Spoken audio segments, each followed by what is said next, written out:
Wahyu Mandala. Ada Bu. Zahwa Alia. Izin juga Bu. Oh izin juga. Berarti hari ini izin 2 orang ya. Iya Bu. Oke.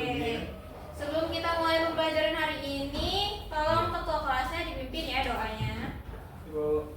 Baik, sebelum kita memulai pelajaran hari ini, alangkah baiknya kita berdoa menurut kepercayaan masing-masing. Berdoa, mulai.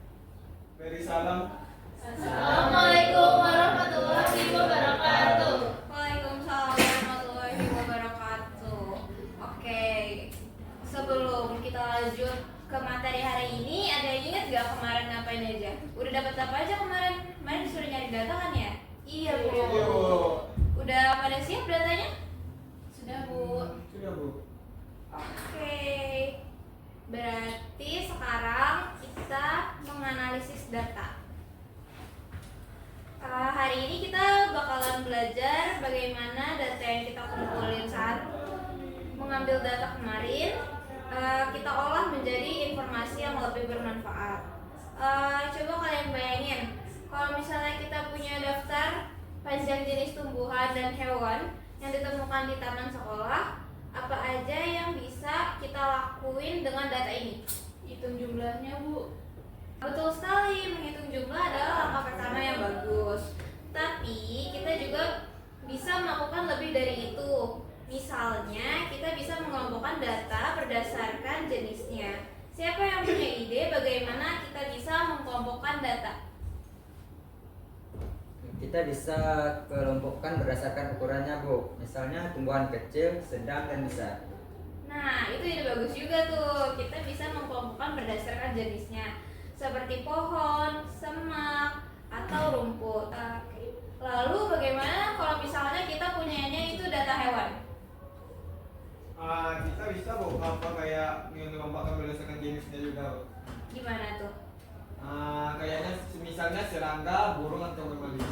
Kita mengelompokkan data, kita bisa membuat tabel atau grafik. Ada yang tahu nggak sih kenapa kita perlu membuat tabel atau grafik?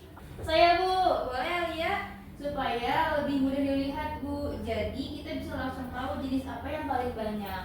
Oke, benar sekali. Jadi dengan visualisasi data, kita bisa melihat pola-pola yang menarik. Misalnya kita bisa melihat jenis tumbuhan apa yang paling dominan di area tertentu. Sekarang coba kalian bayangin, kalau kita punya data tentang jumlah kupu-kupu yang kita lihat setiap bulan selama setahun, data ini kita bisa buat dengan visualisasi grafik garis. Apa aja yang bisa kita lihat dari grafik garis tersebut?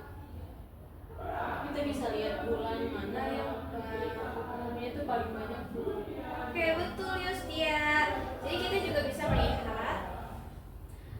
apakah ada tren tertentu, misalnya jumlah kupu-kupu meningkat atau menurun dari bulan ke bulan. Oke, karena kalian udah ngerti nih tentang analisis, kalian udah ngerti atau belum ya? Udah Udah, Bu. Bu. Oke, berarti karena udah ngerti, sekarang Ibu punya tugas buat kalian. Aduh, tugas apa Jangan tuh Bu. Capek Bu. Jangan gitu dong. Tugasnya gampang kok. Kalian udah punya data yang kemarin kan? Tentang mencari data. Sudah Bu.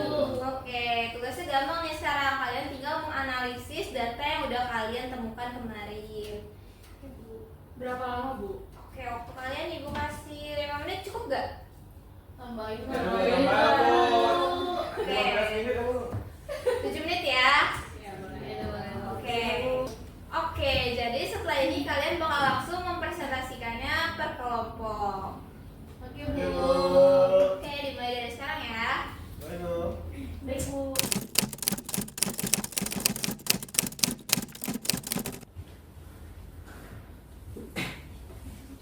Gimana kalian? Udah Bu, dapat Bu. Udah bisa menganalisis juga? Sudah Bu. Oke. Nah, kalian sudah bisa? Sudah Bu. Oke, bagus.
Wahyu Mandala Putra. Kita di sini mau mempresentasikan hasil diskusi kami. tentang perubahan iklim atau pemanasan global.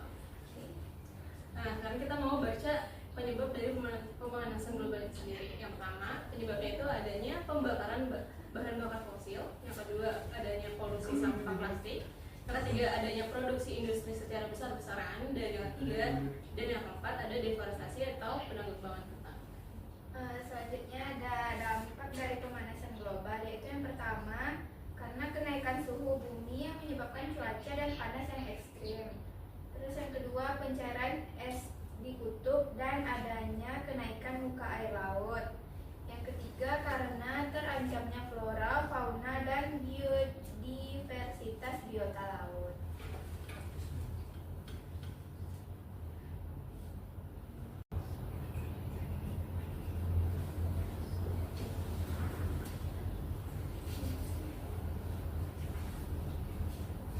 Terus selanjutnya yaitu ada pemanasan global, yaitu mengakibatkan es kutub selatan bumi mencair dan menjadi bongkahan yang lebih kecil.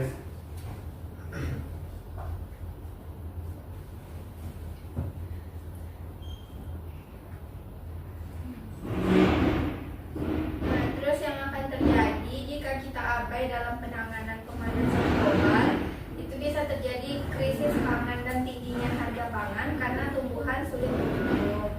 Terus naiknya permukaan air laut yang menyebabkan banjir dan merusak fasilitas. Terancamnya biodiversitas dan biota laut. Terus semakin panasnya suhu udara, menurunnya produktivitas yang menyebabkan menurunnya kesehatan, dan yang terakhir sumber air berkurang dan berakhir melakukan pengeboran air tanah. Oke, sekian dari kelompok kami. Assalamualaikum warahmatullahi wabarakatuh. Waalaikumsalam warahmatullahi wabarakatuh. Masih tepuk tangan dulu dong teman-teman. Oke, sekarang siapa lagi nih yang mau maju? Kelompok berapa? Sweet.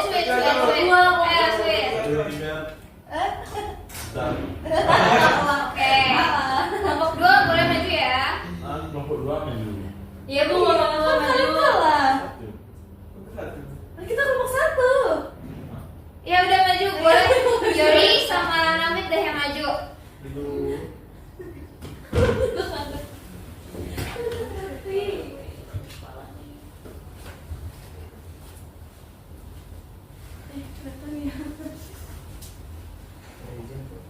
Baik, assalamualaikum warahmatullahi wabarakatuh. Waalaikumsalam warahmatullahi wabarakatuh. Sebelumnya izinkan saya memperkenalkan diri dan kelompok saya, yaitu saya sendiri Yorinata dan teman saya. Saya Nufit Izamila. Adapun yang dapat kami analisis tadi, cara-caranya yaitu seperti menjaga keseimbangan ekosistem, mempertahankan keanekaragaman hayati, dan menciptakan lingkungan yang seimbang.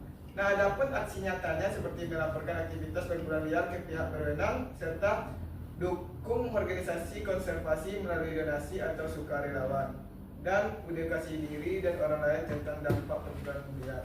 Mungkin sekian presentasi dari kami. Mungkin cukup. Assalamualaikum warahmatullahi wabarakatuh. Waalaikumsalam warahmatullahi wabarakatuh. Masih tepuk tangan dulu dong semuanya. Oke, terakhir berarti Alia sama Miracle. Udah langsung maju aja ya. Oke Bu.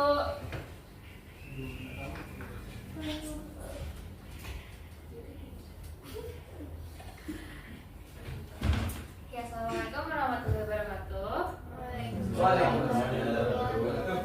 Kami dari kelompok 1 dengan anggota saya Alia dan Miracle. Di sini kami akan mempresentasikan hasil pencarian analisis data kami tentang deforestasi, bahaya deforestasi. Jadi apa sih deforestasi itu? Deforestasi adalah kerusakan hutan yang dilakukan untuk berbagai keperluan seperti penebangan liar, konversi lahan, dan pembangunan.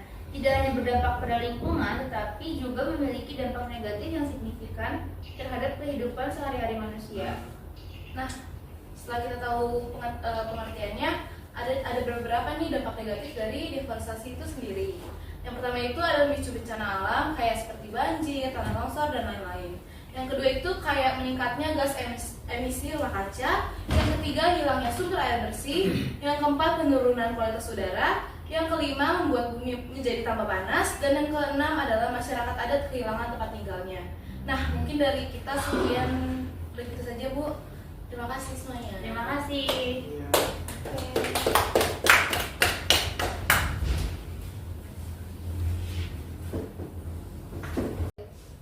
Oke, berarti udah pada paham tentang materi menganalisis data.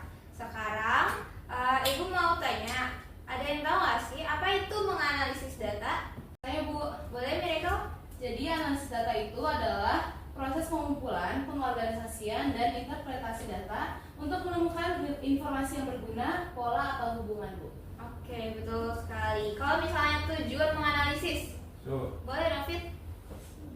tujuan analisis data adalah untuk memahami fenomena, membuat keputusan atau menguji hipotesis. Oke, betul. Pengertian udah, tujuan udah.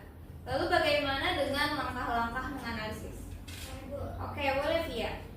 Jadi langkah-langkah umum dalam menganalisis data itu meliputi pengumpulan data, pembersihan data, eksplorasi data, pemodelan data, dan evaluasi model.